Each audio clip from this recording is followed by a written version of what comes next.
दिल से धन्यवाद करना चाह रहा हूँ ज्ञान जी का कि वो आप हमारे कार्यक्रम में आए और आगे।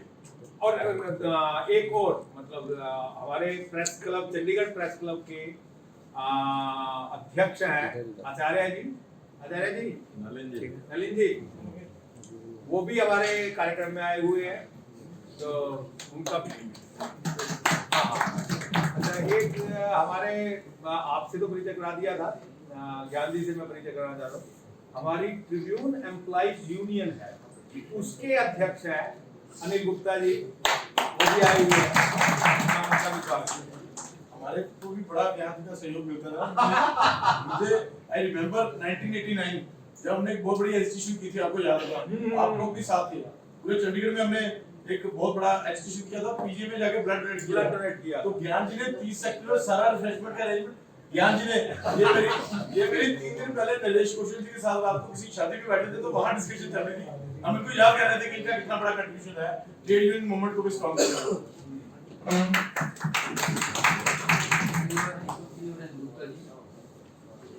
ज्ञान सिंह जी जिस भी फील्ड में हैं, पॉलिटिक्स है, समाज सेवा है, उसमें बड़ी सूक्ष्मता के साथ काम करते हैं।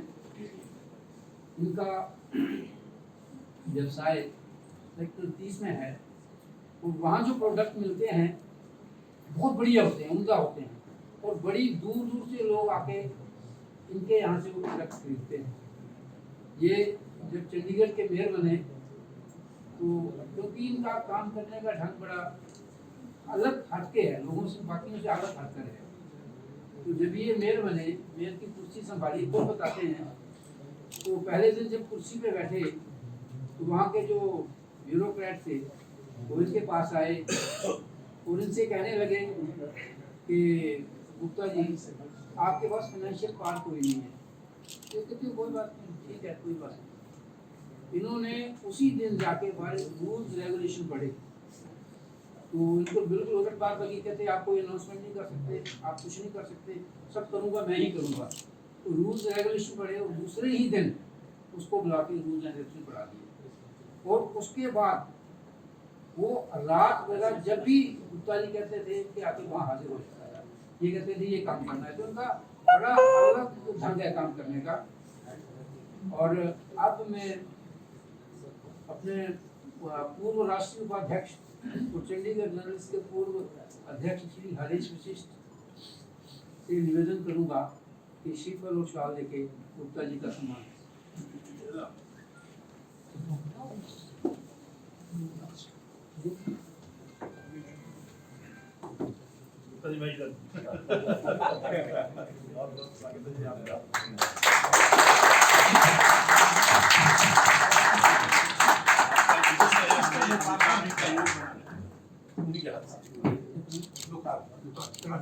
अरे वो अपना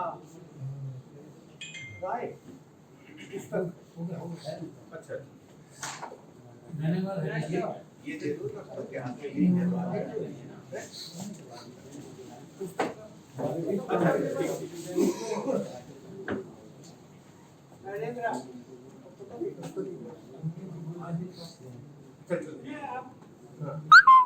अभी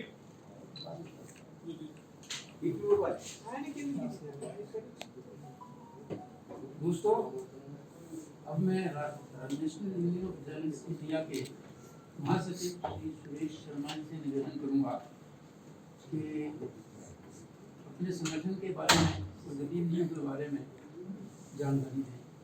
सुरेश जी।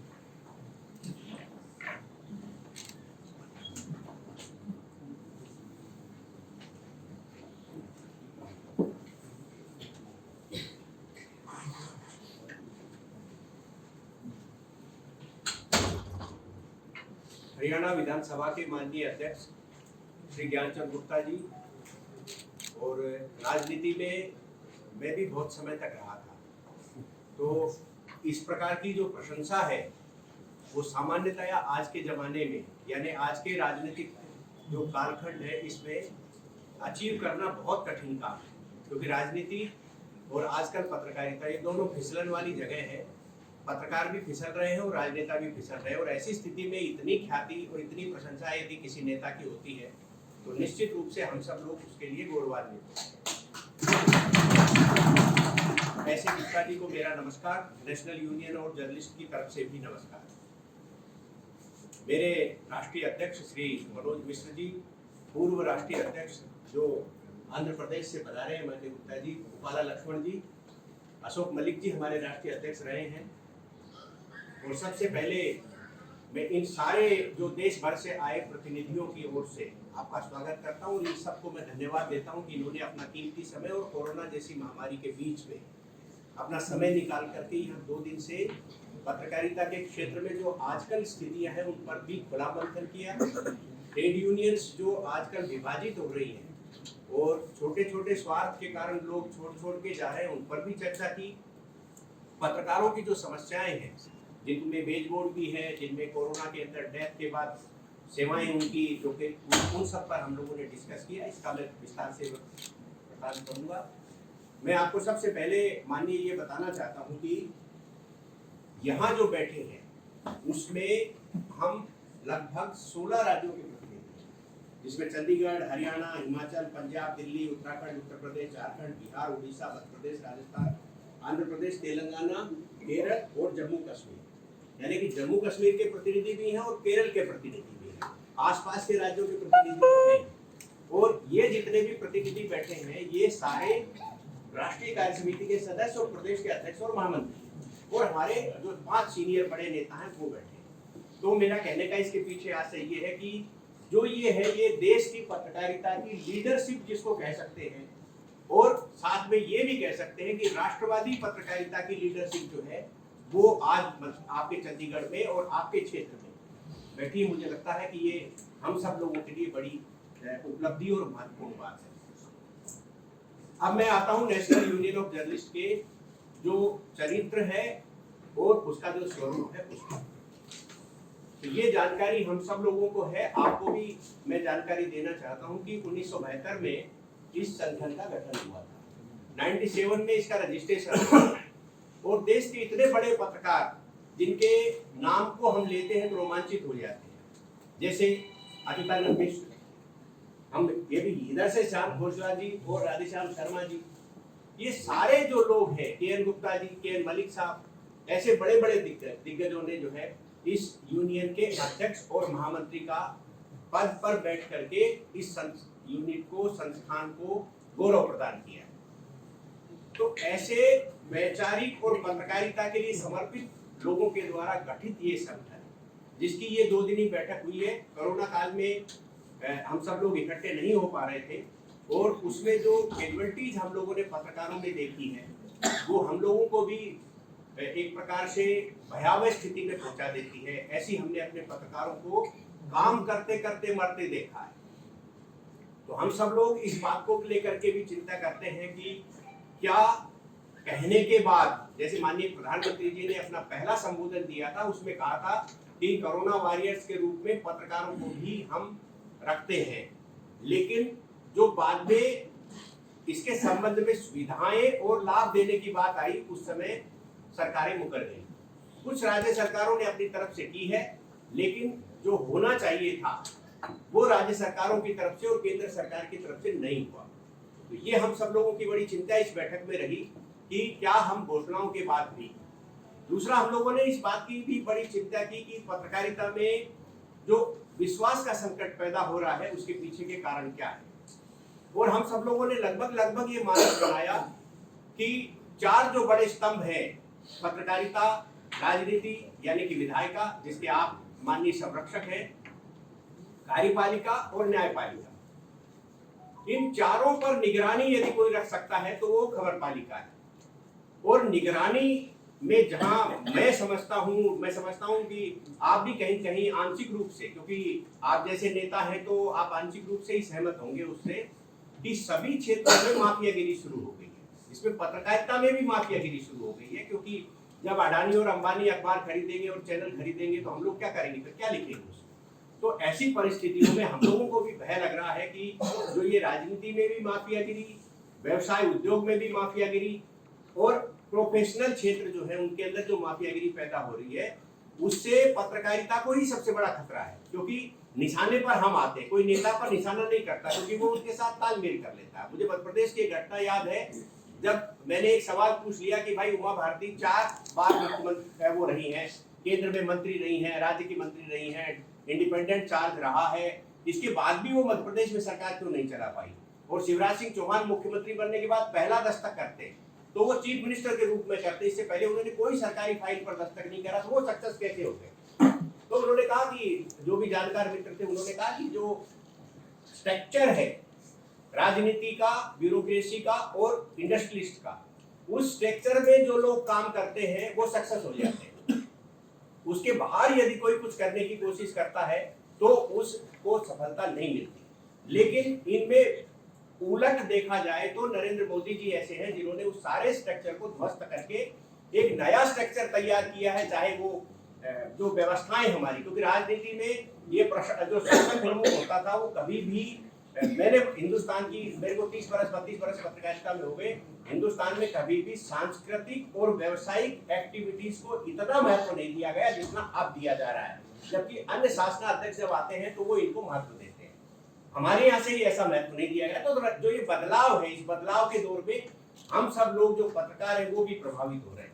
तब हमने अपनी यूनिट इस बैठक में और दिशा और दशा जो पत्रकारिता की है उसके ऊपर ओपन चर्चा की और उसके ऊपर एक रेजोल्यूशन पास किया, जिससे हम ये बता सकते हैं कि कब प्रिंट मीडिया की स्थिति बनी थी, कब बिगड़ी थी। इलेक्ट्रॉनिक मीडिया आया तो हमारी ताकत बढ़ी, लेकिन जो ही इलेक्ट्रॉनिक मीडिया ने अपने काम करने का तरीका बदला तो, और जो जिस तरीके से उन्होंने काम किया उससे हमारी प्रतिष्ठा बनते बनते फिर बिगड़ गई। फिर सोशल मीडिया आया।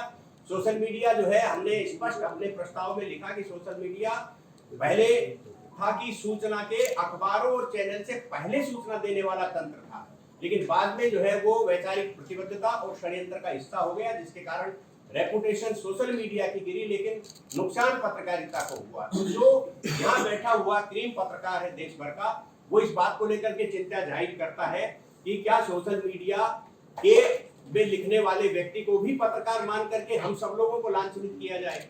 क्या टीवी चैनल्स पर बैठे हुए एंकर जो कहता है कि मैं तो एंकर हूं, वो पत्रकार कहता ही नहीं अपने आप को, और वो ये कहता है कि मैं खबर का संचालन नहीं कर रहा हूं, मैं एक शो कर रहा हूं, क्या उसको पत्रकार मान करके हम जो पत्रकार मूल रूप से काम करने वाले हैं उनके साथ तुलना करके हम पर आरोप लगाया जाए? इन सारी बातों को हमने चिंता करते हुए और जो है इन सारी विषयों पर हमने चर्चा की।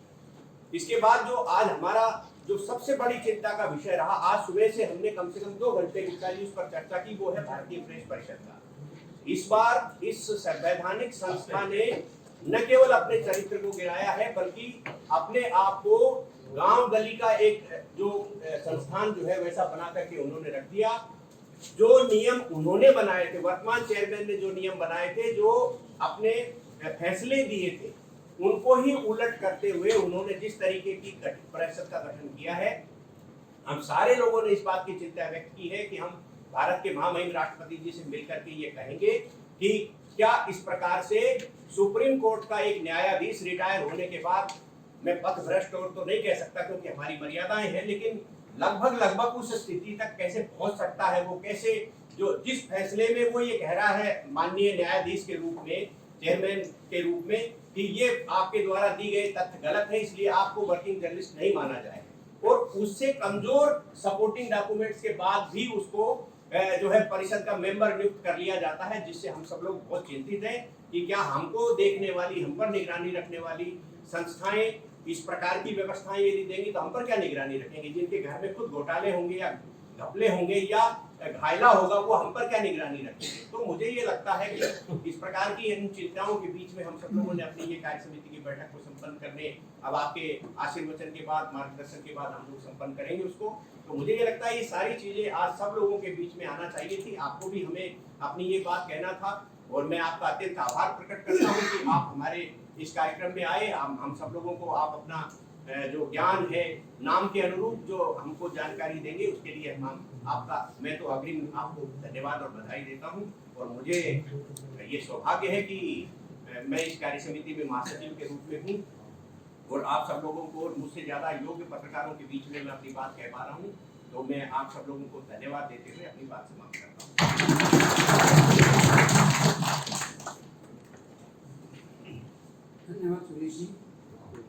मैं हमारे राष्ट्रीय अध्यक्ष श्री मनोज मिश्र जी से निवेदन करूंगा कि वे अपनी बात करें।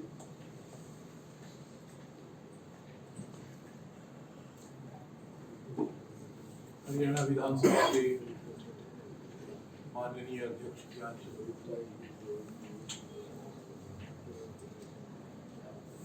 यूनियन के महासचिव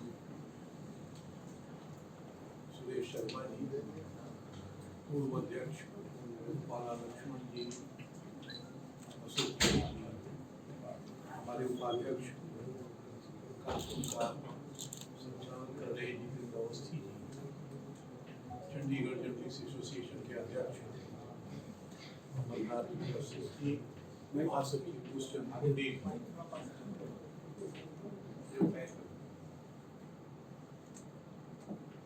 साथियों, हम कई मामलों में सौभाग्यशाली हैं। केवल इसी ये सौभाग्यशाली नहीं है कि हमारा नेतृत्व स्वनाम धन्य नामचीन पत्रकारों ने किया। हम इस मामले में भी भाग्यशाली हैं कि हमें जिन राजनीतिक नेताओं का समर्थन मिला है वो भी अपने क्षेत्र में उल्लेखनीय योगदान करने वाले लोग हैं। कल मैंने महामहिम राज्यपाल बंडारू दत्तात्रेय जी की मौजूदगी में ये बताया था कि हमारे अधिवेशन में ही नहीं, हमारे कार्यक्रम में देश के पैट्रियट जिसको कह सकते हैं, चोटी के नेता स्वर्गीय अटल बिहारी वाजपेयी, लाल कृष्ण आडवाणी, भैरव सिंह शेखावत, अनेक बड़े नाम, सुषमा स्वराज, अरुण जेटली, लंबी सूची है। पूंजी जी हमारे, हाँ, बलवीर पूंजी। और ये केवल भाजपा का नहीं था, जैसे अभी चूंकि ज्ञान जी माननीय विधानसभा अध्यक्ष जी, जैसा अभी अमरनाथ जी ने बताया कि आप हम सबके नेताओं से, संगठन से पूर्व परिचित हैं, इसलिए विस्तार से और जानकारी देने की जरूरत नहीं है। लेकिन एनयूजे का गठन ही हुआ था तथाकथित वामपंथी पत्रकारों के प्रीजुडिस फैसलों से परेशानी होकर हमारे राष्ट्रवादी पत्रकार नेताओं ने इसकी स्थापना 1972 में की थी। और उसमें केवल भाजपा या आरएसएस या इस तरह से जुड़े हुए संगठन के लोग नहीं थे, सभी गैर वामपंथी विचारधारा से जुड़े पत्रकार थे। कपिल वर्मा जो कांग्रेस के सांसद थे वो हमारे महासचिव रहे पत्रकार के नाते। और हमारे कार्यक्रमों में जैसे नाम हमने गिनाए हैं, ऐसे ही नाम कांग्रेस के बड़े नेताओं का, नरेंद्र तिवारी, शीला दीक्षित, मुलायम सिंह, लंबी सूची है नेताओं का जो हमारे कार्यक्रमों में पधारे, सक्रिय सहयोग दिया और आज भी दे रहे हैं।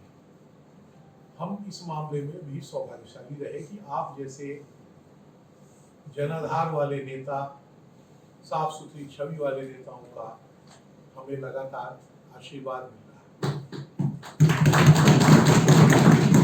मान्यवर, हम इस मामले में भी सौभाग्यशाली हैं।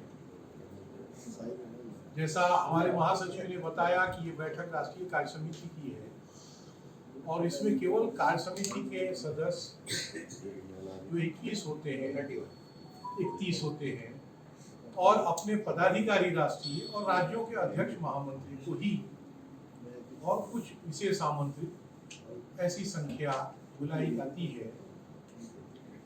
और इस मामले में ये बैठक सफल हुई है कि अधिकांश राज्यों से, जैसा कि आपने बताया सुरेश जी ने, कश्मीर से लेके केरल तक का प्रतिनिधित्व इस बैठक में हुआ है।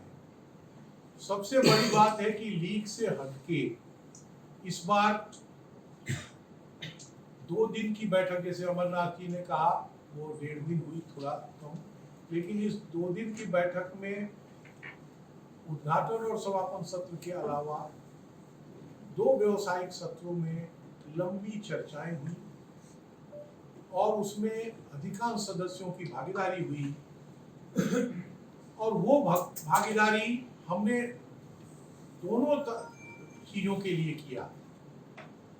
कोरोना काल में हम पे आया संकट, पत्रकारिता में ठेके प्रणाली से आया संकट, वेज बोर्ड लागू न होने से आया जॉब सिक्योरिटी का संकट, पत्रकारों के भविष्य की चर्चाओं पर के साथ साथ हमने अपने अंदर अपने गिरबान में झांकने का भी प्रयास किया और पत्रकारिता की दशा दिशा पर भी हमने चर्चा की।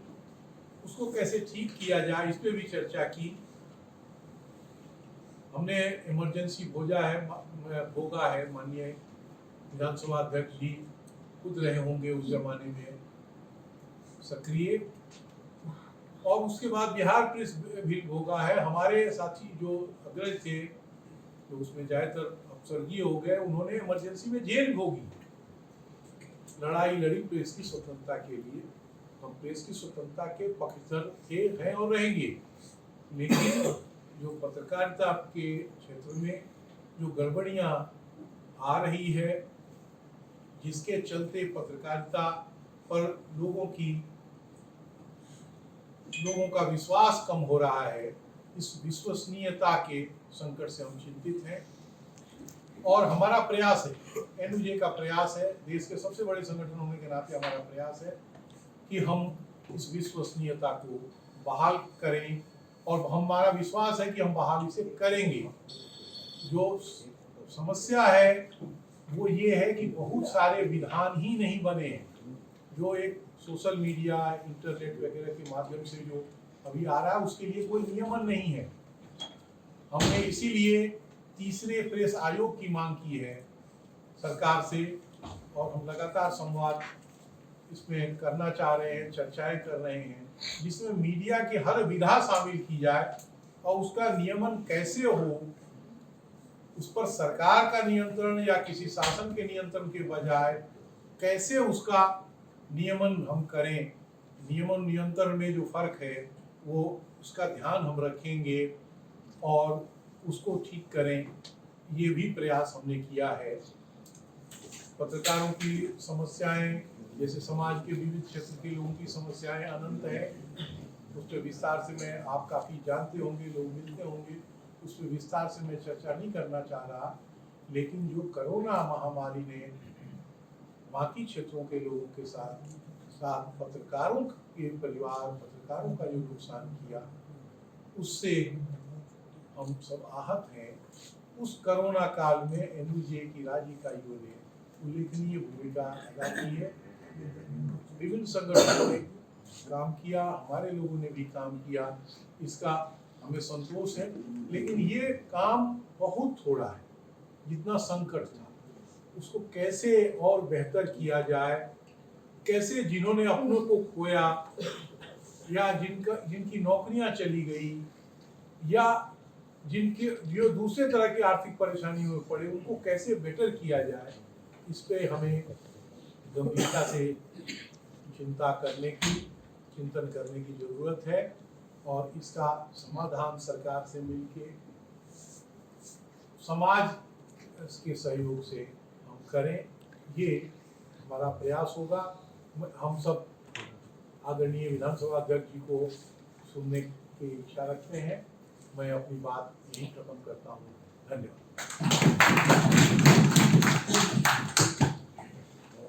धन्यवाद माननीय मिश्र जी, उन्होंने और महासचिव महोदय ने एनयूजेआई के बारे में और पत्रकारों के बारे में बहुत अच्छी जानकारी और संक्षेप संबोधन में दी।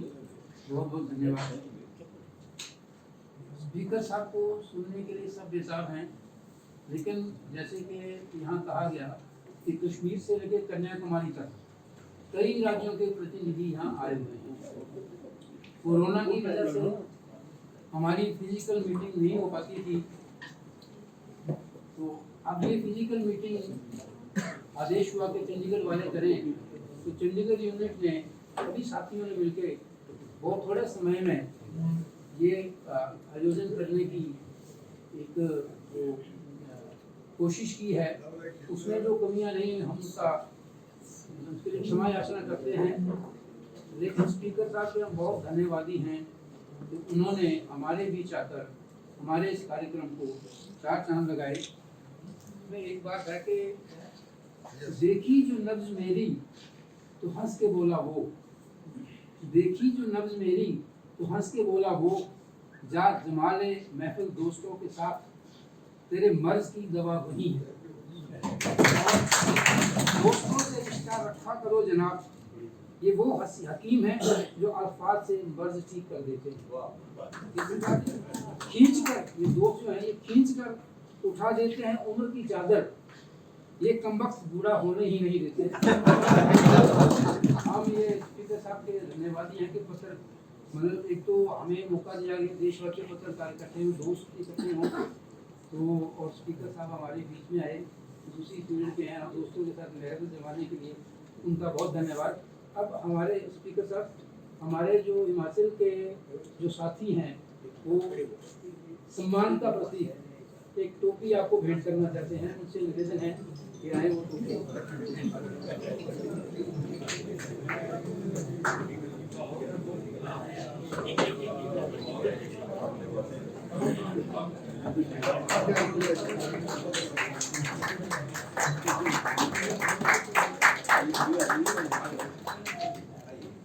इसके साथ ही हिमाचल के साथियों से निवेदन है मनोज मिश्रा जी और सुरेश शर्मा जी को भी सम्मान का प्रतीक टोपी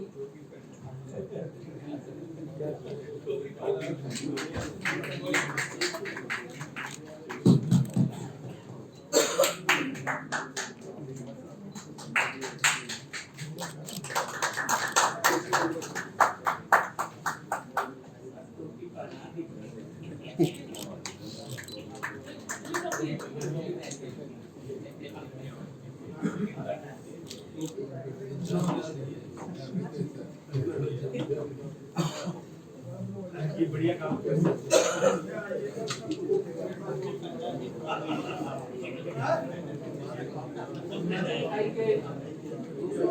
धन्यवाद। हम लोग समाज हितैषी पत्रकारों के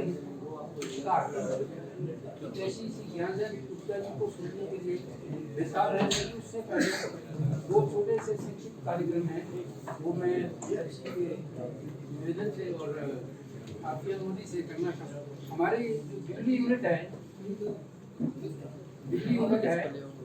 लोगों ने एक पत्रिका प्रकाशित की है, उसका लोकार्पण श्री ज्ञानचंद गुप्ता जी जल्दी आवे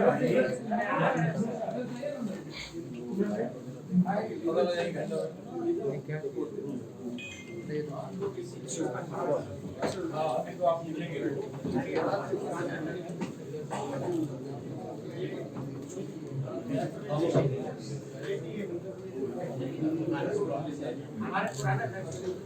आप लोग अभी आ रहे हैं। एक सेकंड भाई आप पास जो जगह ही नहीं है।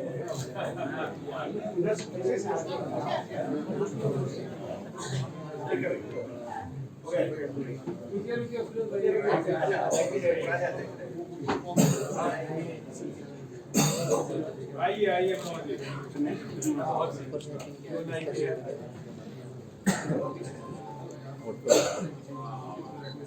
हमारी पकड़ लीजिए, आप ही का दस्ता में निकला है, मेरी दस्ता वाला नहीं।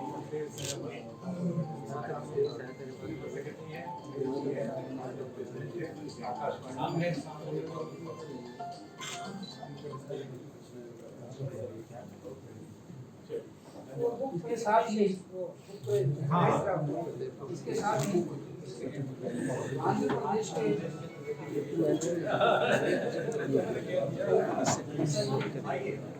आंध्र प्रदेश के हमारे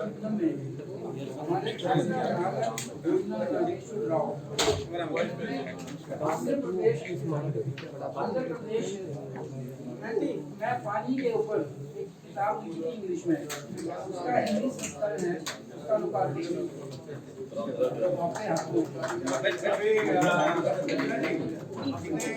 मोदी जी ने अभी इसकी हिंदी वर्जन का विमोचन किया है। नहीं, पहले उसमें तेलुगु में थी, उसके बाद हिंदी में जो है करी, इंग्लिश में करी, पहले तेलुगु में थी।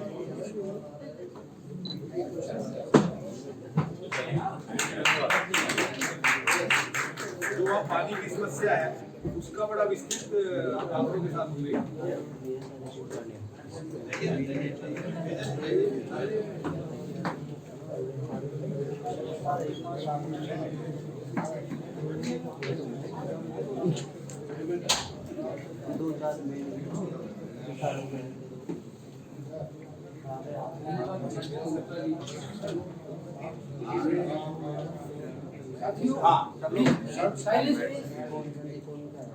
अब हम लोग ज्ञानचंद जी के उद्बोधन को सुनने के लिए बहुत बेताब हैं। बीच में थोड़ा सा ये विघ्न आया,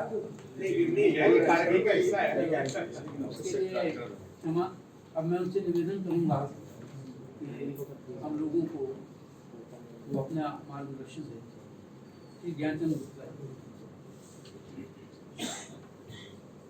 आदरणीय श्री मनोज मिश्रा जी, राष्ट्रीय अध्यक्ष national union of journalist India, Shri Suresh Sharma ji, राष्ट्रीय महासचिव NUDI, पूर्व राष्ट्रीय अध्यक्ष श्री गोपाला लक्ष्मण जी, श्री अशोक मलिक जी, और चंडीगढ़ NUDI के हमारे अध्यक्ष, मेरे बहुत ही पुराने मित्र, छोटे भाई के समान, मैं तो इनको दीपक वशिष्ठ कहता हूँ, ये अमरनाथ वशिष्ठ कहते हैं। हमारी जो इसमें इनका नाम दीपक वशिष्ठ लिखा हुआ है, अमरनाथ वशिष्ठ जी, और श्री दुष्यंत सिंह जी पंडित, जनरल सेक्रेटरी, और हरेश वशिष्ठ जी जो बहुत ही पुराने, आदरणीय राधेश्याम शर्मा जी और श्याम खोसला जी के समय से मेरा संपर्क, उस समय जब राधेश्याम शर्मा जी चंडीगढ़ ट्रिब्यून के एडिटर बनकर के आए थे, तो उस समय से पत्रकार बंधुओं से, क्योंकि उस समय चंडीगढ़ से शायद एक ही अखबार छपता था, वो था ट्रिब्यून। दी ट्रिब्यून छपता था, हिंदी ट्रिब्यून छपना शुरू हुआ था, पंजाबी ट्रिब्यून भी उसी समय आया था। तो उस समय से, क्योंकि मेरा विशेष लगाव भी रहा है और ये मुझे रोजी रोटी भी देते रहे हैं, ट्रिब्यून के जो एम्प्लॉइज हैं, क्योंकि मेरा जो बिजनेस है वो ट्रिब्यून जो हमारा ऑफिस है, जो प्रेस्टिजियस ऑफिस में कहूँगा इन नॉर्दर्न इंडिया, पूरे देश में ही वैसे तो, वो ऑफिस हमारे जहाँ हमारा व्यवसाय था उसके साथ ही था। तो आमतौर पर मिलना होता था। तो मेरे बारे में बहुत सारे मित्रों ने बहुत ज़्यादा, ज़रूरत से ज़्यादा मैं कहूँगा, मेरी प्रशंसा की है। मैं उनका आभार भी व्यक्त करता हूँ। और आप सब लोग कश्मीर से कन्याकुमारी तक लगभग सभी प्रांतों से आज चंडीगढ़ में पधारे हैं, और क्योंकि मैं भी चंडीगढ़ का महापौर रहा हूँ, पार्षद रहा हूँ, आजकल हरियाणा की राजनीति में हूँ, और हरियाणा विधानसभा का अध्यक्ष होने के नाते आप सबका यहाँ पधारने पर हार्दिक स्वागत करता हूँ, अभिनंदन। मैं समझता हूँ कि आज जिस प्रकार से यहाँ चंडीगढ़ में आप सब लोग पधारे हैं, निश्चित रूप से तो चंडीगढ़ की प्लानिंग है, या चंडीगढ़ की जो रुतबा है, या चंडीगढ़ का जो यहाँ का रहन सहन, एक बात तो मैं कहूँगा कि चाहे वो दिल्ली से पधारे हैं लोग, चाहे वो और क्षेत्रों से आए हैं, बॉम्बे से आए हैं, पूना से आए हैं। जहाँ तक चंडीगढ़ का सवाल है, लिविंग के हिसाब से, रिहाइश के हिसाब से चंडीगढ़ जो है मैं सबसे बेस्ट मानता हूँ, क्योंकि आज सबसे बड़ी समस्या पॉल्यूशन की है। हम चंडीगढ़ का इंडेक्स जो है आप देखते हैं कि 93 या 75 ऐसा रहता है। बाकी अभी दिल्ली का मैं कल देख रहा था, दिल्ली के मुख्यमंत्री बड़े चिंतित थे और सुप्रीम कोर्ट ने भी उसके ऊपर वहाँ के जो पॉल्यूशन को लेकर के टिप्पणी की है, बहुत सख्त टिप्पणी की है। तो मैं समझता हूँ कि उस दृष्टि से हम सौभाग्यशाली हैं जो चंडीगढ़ के अंदर रहते हैं। और चंडीगढ़ जैसे शहर के अंदर जहाँ एक प्लान्ड सिटी है, इसकी प्लानिंग जो है अच्छे ढंग से हुई है, तो उस दृष्टि से चंडीगढ़ एक सिटी ब्यूटीफुल के नाम से जाना जाता है। अब क्योंकि मैं पंचकूला विधानसभा को रिप्रेजेंट कर रहा हूँ जो चंडीगढ़ के साथ एडजॉइनिंग है, बिल्कुल साथ लगता हुआ, यूँ कह लीजिए कि 1 इंच का भी डिफरेंस नहीं है। जहाँ चंडीगढ़ खत्म होता है वहाँ पंचकूला शुरू होता है। तो उस दृष्टि से ये ट्राई सिटी पंचकूला, चंडीगढ़ और मोहाली, ये तीनों शहर एक नए शहरों के रूप में डेवलप हुए हैं। तो आप सबका इस ट्राई सिटी में भी हार्दिक स्वागत है। 2 दिन के आपने यहाँ पर स्टे के अंदर आपने यहाँ की जो चंडीगढ़ की सुखना लेक है शायद वो भी देखी होगी, और पंचकूला का विश्व विख्यात हमारी सिद्ध पीठ माता मनसा देवी का मंदिर बहुत ही मतलब देखने के काबिल है, और जिसका जो आशीर्वाद है महामाई का, जिसकी मान्यता पूरे विश्व में है, वो मंदिर भी हमारे पंचकूला शहर के अंदर। तो मैं आपसे ये निवेदन करूंगा कि ये 2 चीज़ें अवश्य देख करके यहाँ से जाएं, ताकि ये यादें आपके साथ बनी रहें। जहाँ तक आज के इस राष्ट्रीय कार्यकारिणी की बैठक का जो NUJI की आज हो रही है, उसके लिए मैं आपको बधाई देता हूँ और आपका स्वागत भी करता हूँ कि आपने चंडीगढ़ में इसका आयोजन किया।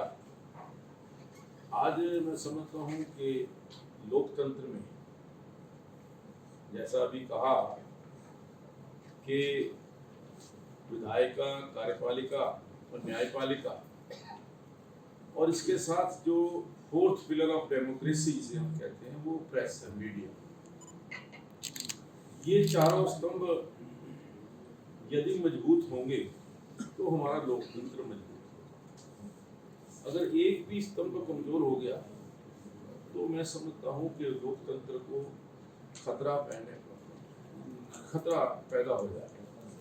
तो उस दृष्टि से मैं समझता हूँ कि जहाँ हम कार्यपालिका, न्यायपालिका और विधायिका की बात करते हैं, तो पत्रकारिता जो या मीडिया है उसको भी बहुत ज़्यादा निष्पक्ष और मजबूत होने के लिए आज पत्रकारिता में, जैसा अभी आदरणीय महामंत्री जी ने कहा कि चाहे वो राजनीति है चाहे वो पत्रकारिता है, ये 2 ऐसे क्षेत्र हैं जिनके ऊपर एलिगेशन तो कोई भी लगा सकता है।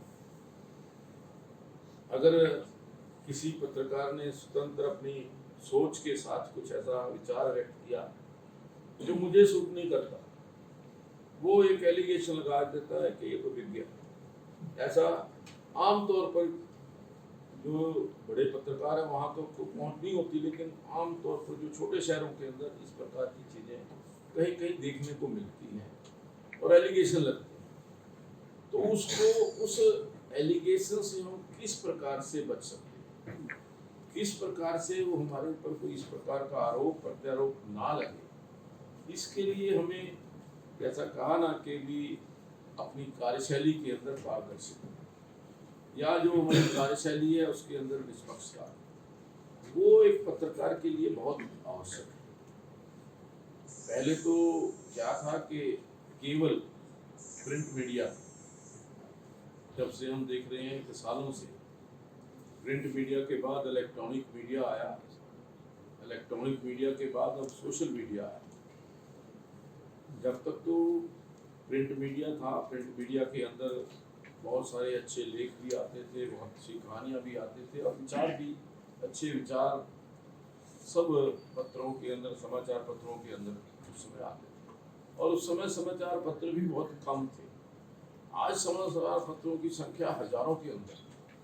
मैं समझता हूँ कि एक छोटे से गांव से लेकर के दिल्ली तक, बॉम्बे तक जो पत्रकारों की रजिस्ट्रेशन है, मैं समझता हूँ कि हजारों से भी ज़्यादा हो। जो छपते भी हैं, कुछ ज़्यादा संख्या में छपते हैं, कुछ कम संख्या में छपते हैं। लेकिन समाचार पत्रों का इफेक्ट जो है सोसाइटी के ऊपर अवश्य, जिस प्रकार की चीज़ें हम जनता को परोसेंगे, जिस प्रकार के हम आदेश या जो अपने लेख हैं जो उन समाचार पत्रों के अंदर छपेंगे, वैसा ही हमारी सोसाइटी के ऊपर उसका प्रभाव हमें देखने को मिलेगा। और आज जिस प्रकार से ये जो इलेक्ट्रॉनिक मीडिया जिस प्रकार से आज हावी हुआ, प्रभावी हुआ, हावी भी हुआ है और प्रभावी भी हुआ है, ये मैं समझता हूँ कि हमारे लिए जो एक रीडर है या जो आम जनता है, उसको तो ये लगता है कि शायद अखबार की खबर तो कल आएगी, उसके लिए हमें सारी रात इंतजार करना पड़ेगा। इलेक्ट्रॉनिक मीडिया की खबर जो है वो तुरंत हमें स्क्रीन के ऊपर देखने को मिलती है और उसके ऊपर विश्वास इसलिए भी कुछ ज़्यादा हो रहा है क्योंकि कुछ चीज़ें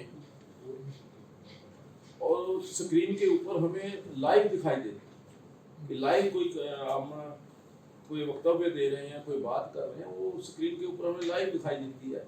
और जो कानों से सामने आंखों से देखी हुई चीज़ है उसके ऊपर विश्वास जल्दी हो जाता है, बजाय इसके कि हम किसी की दूसरे व्यक्ति की लिखी लिखाई चीज़ के ऊपर हम विश्वास करें। तो इसलिए ये जो इलेक्ट्रॉनिक मीडिया का जो प्रचार प्रसार है या उसकी इफेक्टिवनेस है, मुझे लगता है कि वो आज जो हमारी प्रिंट मीडिया है उससे ज़्यादा। लेकिन जहाँ तक आप सोशल मीडिया की बात करते हैं, देखिए सोशल मीडिया आया तो इसलिए था कि शायद इसके बहुत अच्छाइयाँ हैं, जल्दी से जल्दी खबर हम सोशल मीडिया के जरिए या अपना कोई भी मैसेज कन्वे कर सकते हैं। लेकिन सोशल मीडिया के अंदर जिस प्रकार से कई बार झूठी खबरें प्रसारित हो जाती हैं और उसकी जिम्मेवारी किसी की नहीं होती, कोई भी व्यक्ति सोशल मीडिया के ऊपर कुछ ही डाल देता है और उसका इफेक्ट तुरंत हमें कहीं ना कहीं देखने को मिलता है। हालांकि उसकी बाद में क्लैरिफिकेशन हो जाती है, जो अपने आप को विड्रा कर लेता है, या इस प्रकार से चीज़ें होती हैं, लेकिन जो इफेक्ट एक बार वो सोशल मीडिया छोड़ देता है उसका प्रभाव कहीं ना कहीं थोड़े समय के लिए हमें दिखता। और मैं तो मेरा विचार है कि जो सोशल मीडिया की क्रेडिबिलिटी है वो अभी कहीं पर हमें नजर नहीं आता। सोशल मीडिया की क्रेडिबिलिटी जो है, जो आज प्रिंट मीडिया जो पिछले सैकड़ों सालों से काम कर रहा है, आज उसकी क्रेडिबिलिटी है, आज लोगों को उसकी खबर पर विश्वास है। जो आज इलेक्ट्रॉनिक मीडिया जो क्योंकि प्रत्यक्ष दिखाई देता है उसकी क्रेडिबिलिटी है, लेकिन सोशल मीडिया की क्रेडिबिलिटी जो है वो आज नहीं बन पाई, क्योंकि उसके अंदर इस प्रकार की चीज़ें देखने को मिलती हैं हमें कि आज हम जो जिस प्रकार से कंट्राडिक्टरी एक दूसरे के ऊपर आरोप प्रत्यारोप, उसके ऊपर चैटिंग चलती है और उसके ऊपर फिर जो भी मतलब जो चीज़ें हम नहीं कह सकते सभी हदें पार करके वो सोशल मीडिया के ऊपर डाल दी जाती हैं, क्योंकि उनके ऊपर कोई चेक नहीं, कोई उसके ऊपर कानून ऐसा नहीं है कि सोशल मीडिया के ऊपर जो आया तो उसके ऊपर कोई एक्शन हो सकता है। उसके लिए सरकार को कानून बनाने चाहिए, उसके ऊपर सरकार को कोई ना कोई रोक लगानी चाहिए कि गलत प्रचार जो भी कोई सोशल मीडिया के अंदर किसी प्रकार आता है, आप प्रिंट मीडिया का जो खबर छापता है उसके ऊपर कोई भी आदमी जाकर के कोर्ट में खड़ा हो जाता है, किसी भी प्रकार से उसको जाकर के चैलेंज करता है। लेकिन सोशल मीडिया के बारे में अभी ऐसी बहुत मतलब कानूनों के अंदर कमी है, मैं ये सोचता हूँ। और जब जहाँ तक अपने पत्रकारिता में विश्वास, मैं समझता हूँ कि पत्रकारिता में विश्वास तो आपकी लेखनी, आपकी सोच और आपके जो विचार। देखिए, पत्रकार जो है वो एक जहाँ सोसाइटी के लिए, समाज के लिए उसको एक दिशा देता है, लेकिन देश के निर्माण में पत्रकारिता का बहुत बड़ा योगदान है। देश के निर्माण, देश को मजबूत कैसे करते हैं, वो पत्रकार ही एक अच्छी पत्रकारिता से, अच्छी सोच से, देशभक्ति की, देश निर्माण की, राष्ट्र निर्माण की सोच से वो ज़्यादा लोगों को अच्छा मैसेज दे सकते। उस दृष्टि से मैं ये समझता हूँ कि जो जिस प्रकार से अभी कह रहे थे कि राजनीति में जैसे माफियागिरी की बात हुई कि राजनीति में माफिया, ऐसे ही माफियागिरी की बात तो ये है कि जहाँ राजनीति में भी आई है वो हर क्षेत्र के अंदर कहीं ना कहीं संगठित जहाँ पर होते हैं। मैं तो अब यहाँ यूनियनिज्म की बात कर रहे हैं, हम यूनियन के एक दूसरे प्लेटफॉर्म पर बैठे हैं, लेकिन कई बार कई ऐसी यूनियंस भी देखी हैं कि जहाँ एक्सप्लॉयटेशन। आज कई मजदूर यूनियन ऐसी हैं जो उनके नेता हैं, यूनियन ठीक है, लेकिन उसके अंदर कुछ लोग ऐसे आ जाते हैं जो एक्सप्लॉयट करते जा करके, कभी चाहे वो अपने कर्मचारियों से धोखा करते हैं, कर्मचारियों के लिए बात करने जाते हैं, बात कुछ और करते हैं, कर्मचारियों को कुछ और बताते हैं, और उससे एक्सप्लॉयटेशन होती है।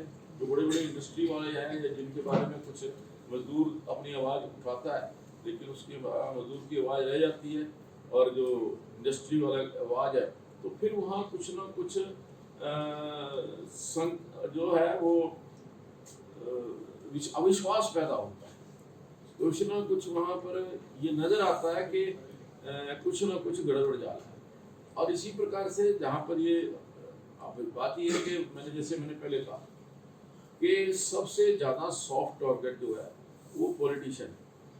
कोई भी आरोप, किसी भी प्रकार का आरोप कोई भी आदमी लगा सकता है।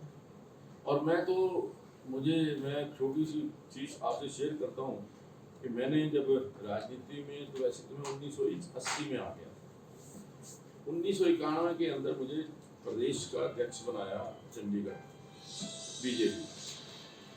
जब मुझे बुलाया तो मेरे मन के अंदर आया कि नहीं, ये तो फील्ड ठीक नहीं है, इसके अंदर मेरे जैसे व्यक्ति का यहाँ कोई काम नहीं, क्योंकि जिस प्रकार की बातें सुनते थे हमारे माननीय जयपाल जी थे, हमारे उत्तर क्षेत्र के प्रचारक थे राष्ट्रीय स्वयंसेवक। मैंने उन्हें कहा जी मुझे किसी और फील्ड में भेज दीजिए, मेरे बस का नहीं।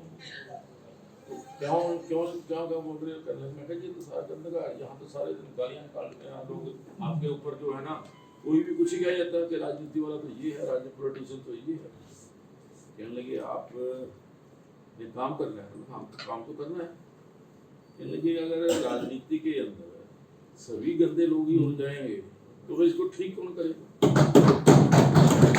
ये जिम्मेवारी भी हम ही लेनी पड़ेगी। नहीं, आपको जब समाज में काम करना है तो समाज के अंदर जिम्मेवारी से काम करना पड़ेगा। आपको राजनीति कैसे ठीक हो, वहाँ कुछ ना कुछ अपने वो एग्जाम्पल सेट करने होंगे, तब ये जाकर के राजनीति ठीक होगी। और ये बात मैं कहूँगा देखिए, हर क्षेत्र के, चाहे वो राजनीति है, चाहे वो पत्रकारिता है, चाहे वो यूनियन कोई है, या और सब जितने भी क्षेत्र, सभी को एक ब्रश से पेंट नहीं करता। सभी चोर हैं या सभी ईमानदार हैं या सभी के बारे में एक राय बना देना, वो भी ठीक नहीं है। ये मैं समझता हूँ कि हर व्यक्ति कहीं पे किसी रूप में ज़्यादा होते हैं, कहीं किसी दूसरे प्रकार के ज़्यादा होते हैं, लेकिन ये है कि हर व्यक्ति को एक ब्रश से पेंट करना, वो भी मैं समझता हूँ कि ठीक नहीं है। और जो आपने कहा कि जो हमारी जो पत्रकारिता है, देखिए पत्रकारिता का बहुत बड़ा रोल, जैसे मैंने कहा कि एक स्वतंत्र पत्रकारिता, निष्पक्ष पत्रकारिता और निडर पत्रकारिता। मुझे याद है कि जनसत्ता यहाँ पर आया था 1991 में आया था चंडीगढ़,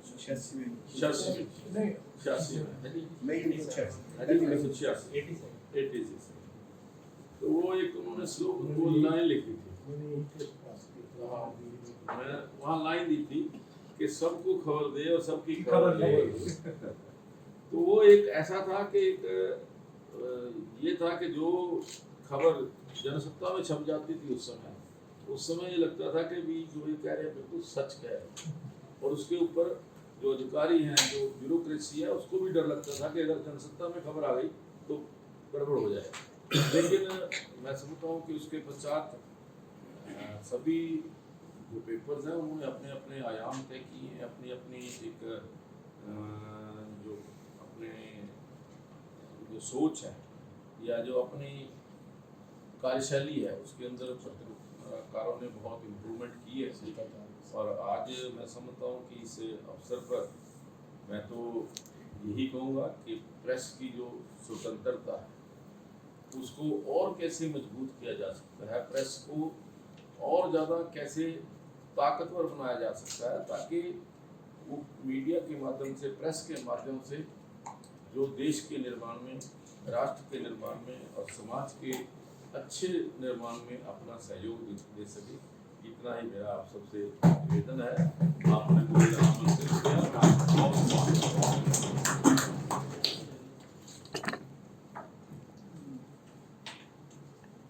धन्यवाद साहब। आपने अपने नाम के अनुरूप आपका पत्रकारिता के प्रति, पत्रकारों के या पॉलिटिक्स, इसके बारे में जो आपकी प्रैक्टिकल जानकारी है वो हमारे सामने रखी, तो बहुत धन्यवाद। आपके मार्गदर्शन के लिए आभार। उन्होंने ये कहा कि पॉलिटिक्स में जब आने लगा था तो मुझे कहा गया था कि बिजली कौन सी देती है। इसलिए मेरा आपसे ये निवेदन ये है कि हमारी यूनियन जो है वो भी सबसे अलग है। इसका जब गठन हुआ था तो ये शुरू की थी मीनाक्षी सुंदरम थे चेन्नई के और एस के राव से लखनऊ के। यहाँ हरियाणा में, हरियाणा,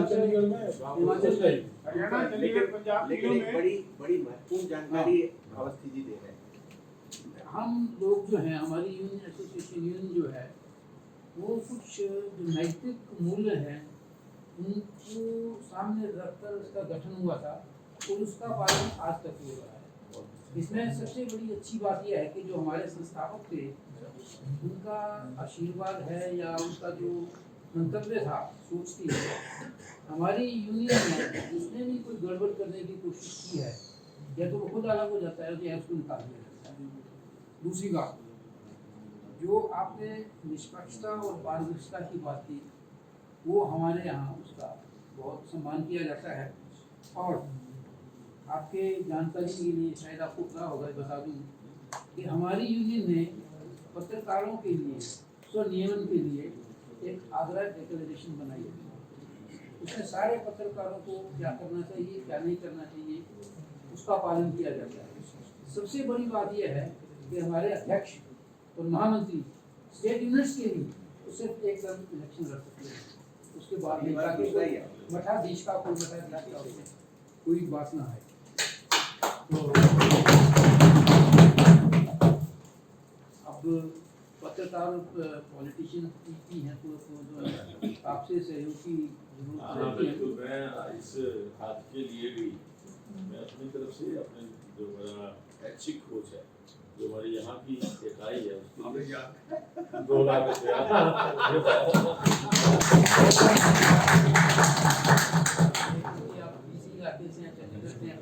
तो आपका ही आयोजन, आपका बहुत बहुत धन्यवाद।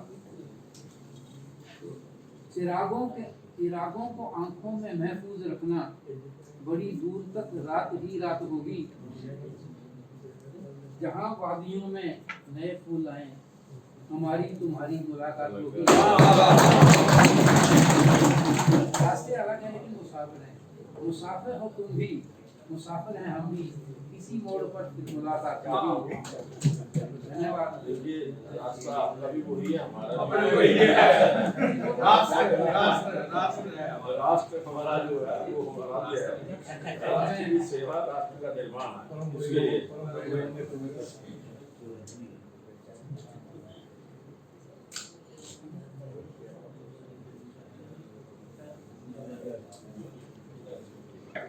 हमारी जो यूनियन है उसमें पत्रकारों का कल्याण, पत्रकारों की शिक्षा के लिए एक वो हमने स्कूल ऑफ जर्नलिज्म बनाया हुआ है, उसके अध्यक्ष आजकल मलिक जी हैं। एक पत्रकार वेलफेयर फाउंडेशन है वो भी चलता है, और हम लोग जो हैं उस स्कूल के मार्फत डिफरेंट जो गवर्नमेंट डिपार्टमेंट्स हैं उनकी सहयोग से पत्रकारों के लिए कार्यशालाएं लगाते हैं। तो मेरा एक निवेदन ये है कि अगर इसमें आपका कोई सहयोग मिल सके कार्यक्रम करवाने में, तो हमारे पत्रकारों को बड़ी खुशी होगी, क्योंकि नई फील्ड में इसी में संसदीय रिपोर्टिंग संसदीय रिपोर्टिंग का रखिए सर, बहुत लोग विधानसभा रिपोर्टिंग कैसे करें इस पे कोई मिलके एक अगर कार्यशाला हो जाए, विधानसभा की प्रक्रियाओं को समझने, उसकी रिपोर्टिंग अच्छी तरह से करने के लिए क्या क्या समझने की क्या ध्यान रखने की आवश्यकता है, इसके बारे में हम लोग विधानसभा अध्यक्ष को क्या अपेक्षाएं होती है, मीडिया से क्या अपेक्षा है उसकी, रिपोर्टिंग कैसी हो, रिपोर्टिंग कैसे करनी है, नियम कानून कैसे है, तो जानकारी एक बार क्या होता है हंगामा ही खबर बन जाता है और जो नियम बनते हैं वो नहीं बनते। अक्सर हंगामा ही खबर बनता है। की बात कर लेंगे, इसमें देशभर के पत्रकार हिस्सा ले सकते हैं। अब मैं श्री अशोक मलिक जी से निवेदन करूंगा, नहीं उससे पहले एक बात और, हमने एक ज्ञापन रखा है आपके लिए, तो आपने पहले भी हमारी बड़ी मदद की है, तो मैं श्री अमरनाथ विशिष्ट और अवतार सिंह जी से निवेदन करूंगा। तो कल साहब को भी दिया, जो हमने पहले दिया था उसमें थोड़ा सा विस्तार है। अवतार सिंह जी आपके पीछे का एक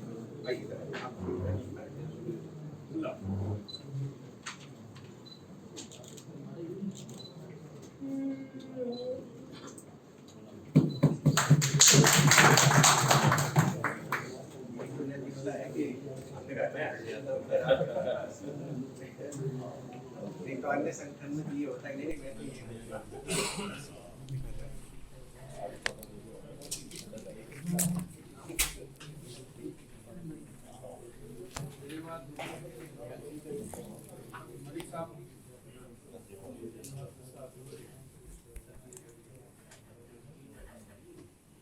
मान्यवर और हमारे सबके मित्र Gyanchand Gupta ji, national union of journalist के अध्यक्ष मनोज मिश्र जी, हमारे महामंत्री सुरेश शर्मा जी, चंडीगढ़ जर्नलिस्ट एसोसिएशन के अध्यक्ष अमरनाथ जी और महामंत्री दुष्यंत जी, देश भर से आए हमारे वरिष्ठ नेता, हम सभी लंबे समय से एक दूसरे से मिलने की इंतजार कर रहे थे, क्योंकि कोरोना ने बीच में हमारी गतिविधियों को एक तरह से बाधित कर दिया था। हमारी जो पिछली बैठक हुई थी रोहतक में, वो उसको हुए लगभग 2 साल हो गए, और 2 साल में हमें मिलने का मौका नहीं मिला। यहाँ हम सब इकट्ठे हुए, ये बहुत प्रसन्नता की बात है, और हमारी जो चर्चाएं हैं उसमें बहुत सारे महत्वपूर्ण विषय सामने आए, उनके ऊपर सबकी जो राय है उसको लेकर हमने अपनी आगे की रणनीति और फोकस जो है वो निर्धारित किया। हमने देखा है कि जो हमारी अपनी बात है उसको हम लोग सभी पक्षों तक पहुंचाने के लिए कई बार कोशिश नहीं करते, बाकी सबकी खबर देते हैं, पर अपनी खबर जो है वो देने में हम लोग सफल कर जाते हैं। इस बार ही हमने उसके लिए भी एक नई रणनीति का निर्धारण किया है।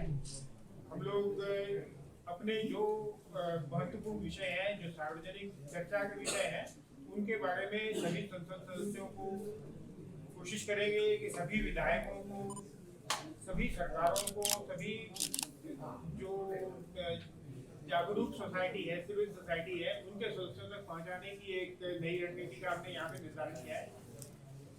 जिन विषयों पर हम समझते हैं कि हमें समाज के सहयोग की आवश्यकता है, जिनके बारे में हमारे राजनेताओं के सहयोग की और सरकारों को सचेत करने की आवश्यकता है, वो सब विषय हम लोगों ने यहाँ पर डिस्कस किए, और उनको सब तक पहुँचाने की जो रणनीति हमने निर्धारित की है, उससे मुझे लगता है कि हमारी यूनियन का जो काम है और जो हमारी पत्रकारिता की समस्याएं हैं उनके समाधान में हमें सबका सहयोग मिलेगा और हम उसमें आगे बढ़ सकेंगे।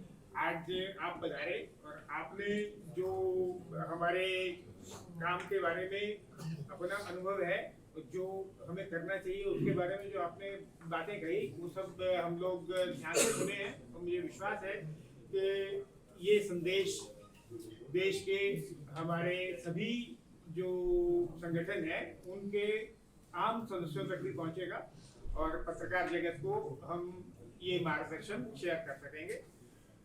2 दिन के इस कार्यक्रम में हमने प्रेस काउंसिल के बारे में, पत्रकारिता के स्तर के बारे में, पत्रकारों की समस्याओं के बारे में, हमारे वेज बोर्ड के बारे में कई चर्चाएं की और जो विषय विशेष रूप से आपके ध्यान में हम लोग पहले लाते रहे हैं उनमें 2 वो शामिल है।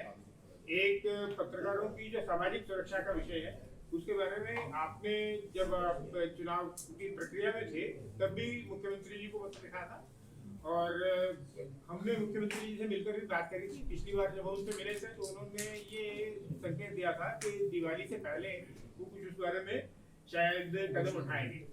अभी मुझे लगता है कि उस बारे में फैसला हुआ नहीं है, होना है, हम उसकी प्रतीक्षा कर रहे हैं और इसीलिए हमारा आपसे आग्रह है कि एक बार आप फिर उस बारे में उनसे कहें। एक और विषय जो हमने ज्ञापन में आपके सामने रखा है वो ये है कि जो वेज बोर्ड लागू होता है, वेज बोर्ड का अवार्ड आता है, पिछला जो अवार्ड आया था 2011 में आया, तो 10 साल हो गए। अभी 10 साल में उसका फायदा जो है वो 10% पत्रकारों को भी नहीं मिला। उसकी एक बाधा है जिसमें हम आपके सहयोग का, मार्गदर्शन का लाभ उठाना चाहेंगे। जो ये अवार्ड होता है इसको लागू करने की जिम्मेदारी राज्य सरकारों की, लेबर जो है वो राज्य सरकारों का विषय है। अवार्ड आ गया, उसको सुप्रीम कोर्ट ने ओके कर दिया, लागू करने की बाध्यता स्पष्ट कर दी, तो उसके बाद भी वो लागू नहीं हुआ तो उसमें एक जगह राज्य सरकारों की भूमिका आती है। हमारा निवेदन ये है कि राज्य सरकारें हर जिले में उसकी लागू करने की व्यवस्था के लिए 3 पक्षीय कमेटी बनाए। उस कमेटी में पत्रकार संगठनों के सदस्य, मालिकों के प्रतिनिधि और सरकार के जो लेबर के डिपार्टमेंट के अधिकारी हैं वो शामिल हों और वो सब संस्थानों में जाकर ये देखें कि यहाँ ये लागू ठीक से हुआ है या नहीं हुआ है। नहीं हुआ है तो उसको ठीक कराएं और जब तक वो ठीक से लागू नहीं होता तब तक सरकार के विज्ञापनों के मामले में उनको पीछे रखा जाए। जो लोग इसको लागू नहीं करते उनको ये लाभ नहीं मिलना चाहिए। तो इस तरह की हमारी जो समस्या है उसका समाधान आपकी मदद से अगर हम कर पाए तो हरियाणा के पत्रकारों के लिए कल्याण होगा और बाकी देश के जो राज्य हैं उनके लिए भी एक उदाहरण बने। हमारा आग्रह है कि आप इसमें हमारा सहयोग करें। जो हमारे साथी दूर दूर से आए हैं, बहुत लंबा सफर करके, बहुत लंबे समय से तैयारी करके और बहुत लंबी इंतजार के बाद, उन सबका मैं विशेष रूप से चंडीगढ़ जर्नलिस्ट एसोसिएशन की तरफ से धन्यवाद करता हूँ। हम लोग आशा है जल्दी एक और आयोजन, जिसकी आज सवेरे जानकारी दी गई है, अयोध्या में 18 और 19 दिसंबर को हमारा कार्य समिति की से ऊपर का एक स्तर है वो राष्ट्रीय परिषद का, उसकी बैठक निर्धारित हुई है और उसके बाद हमारा एक और कार्यक्रम रोहतक में, फिर एक और कार्यक्रम बिहार में होने की योजना तैयार हो गई है। हम लोग सभी दोबारा मिलेंगे और आशा है कि कोरोना को विदा करने की जो प्रक्रिया चल रही है वो तब तक और मजबूत हो जाएगी, सब ठीक हो जाएगा। मैं इन शब्दों के साथ आप सबका एक बार फिर धन्यवाद करता हूँ और ज्ञानचंद गुप्ता जी का आभार व्यक्त करता हूँ जो उन्होंने उदारता दिखाई। धन्यवाद।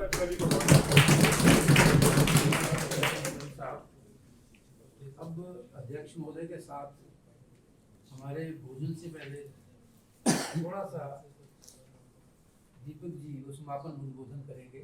नहीं, उद्बोधन कुछ नहीं है, सीधा सा है कि इस कोई में मेरे आवाज बहुत दूर तक पहुंच जाएगी। तो हमारी जो चंडीगढ़ जर्नलिस्ट एसोसिएशन की टीम ने काम किया है, मैं उनका परिचय करवाना चाह रहा हूँ और मेरा आपसे निवेदन है कि तालियों की ध्वनि से आप उनका उत्साहवर्धन करें। दुष्यंत पंडित जी तो खैर महासचिव है ही है। अजय भारद्वाज जी, सुमंतो घोष, हरेश वशिष्ठ जी, नरेंद्र जी, जितेंद्र अवस्थी जी, दीप्ति वर्मा, अवतार सिंह जी, राकेश जी, केवल तिवारी जी, नाथुराम महाराज जी, ध्यान सिंह जी, घोष साहब का बेटा है सैंथन, उसने भी यहाँ खूब काम किया है। वो सैंथन है और सैंथन यहाँ से सिविल इंजीनियरिंग में पीएचडी भी कर रहा है। साथ में प्रेस क्लब के अध्यक्ष नलिन आचार्य जी, ट्रिब्यून एम्प्लॉइज यूनियन के अध्यक्ष अनिल गुप्ता जी, उपाध्यक्ष राजेश मलिक जी, और साथ में हमारे राहुल जी,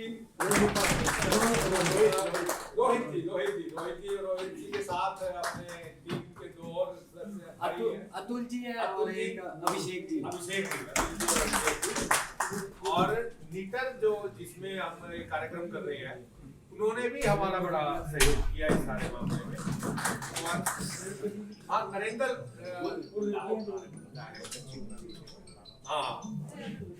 मैं आप अपने नाम सभी को बताओ। नरवाल जी, नरवाल साहब, सलीम, अवंतिका ग्रुप, तो इसमें